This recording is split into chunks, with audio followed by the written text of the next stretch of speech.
I take the time today to remember my friend, fellow pilot, and colleague, Tony Anthony Austin. Tony is my friend. We played together, we studied together, and we worked together.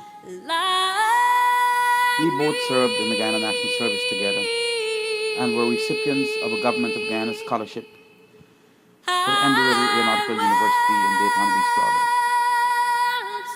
We became qualified pilots at the same time and returned to Guyana to serve our country together. We were enrolled in the Army together and flew for many years, crisscrossing the length and breadth of Guyana and the Caribbean as captains on our respective aircraft. In our young years, we shared many dreams. We shared many ideas. But most of all, we enjoyed each other's company. We would talk for hours about the future, family, our own expectations for our children, if and when we would have them. I admired Tony. He was a man of standards. He had a keen eye for detail, and he executed every task he embarked on with diligence and discipline. He was a very efficient manager of his own money. I remember as we were packing to return to Guyana on completing of our flight training in Daytona Beach, Florida, Tony was packing many boxes of things he had saved money to buy, while the rest of us were all broke. We spent all our money today and worried about tomorrow, while Tony saved his money, and he was always thinking about tomorrow today.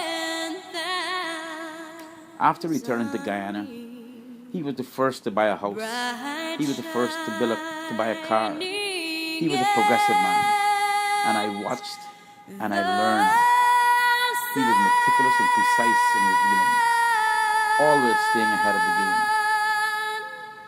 We partied together. Jeff Roman, Mike Rogers, James Ogle, Lennox Rodney, Handy Sam, Chris Cameron. We light up the city of Georgetown in our day and in our own minds. Every party we were present. We worked hard and we played hard. I lived alone with my mother in a small two-bedroom house in Lodge House in Ski. And one day, Tony turned up at my door with his belongings in a bag.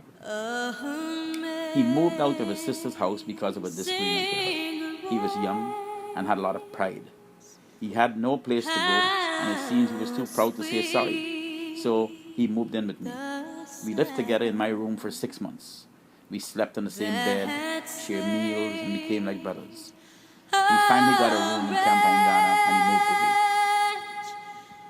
One day, Tony said to me, "Jerry, I'm leaving Guyana for a few years.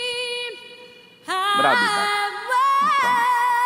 "I'm only going to expand my horizons," he said, "increasing my earnings and return home to Guyana one day."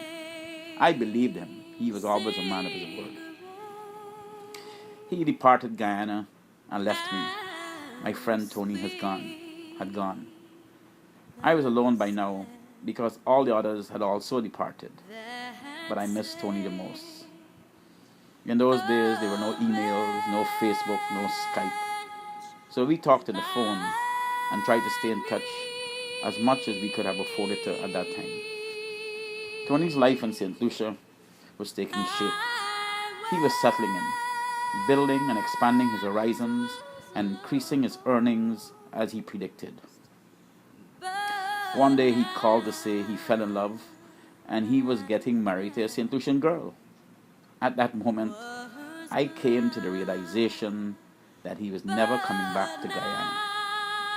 He began to use his talents and his skills and his intelligence to build a business in St. Lucia, a business that became almost a household name.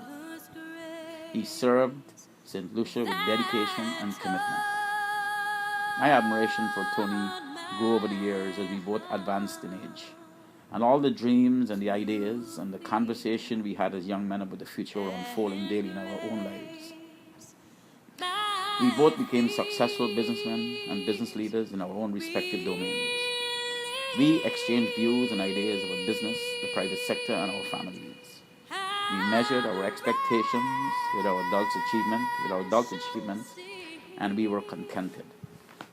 Tony lived a full life, a short life, but a good life. He touched many lives, and he will be remembered for a long time.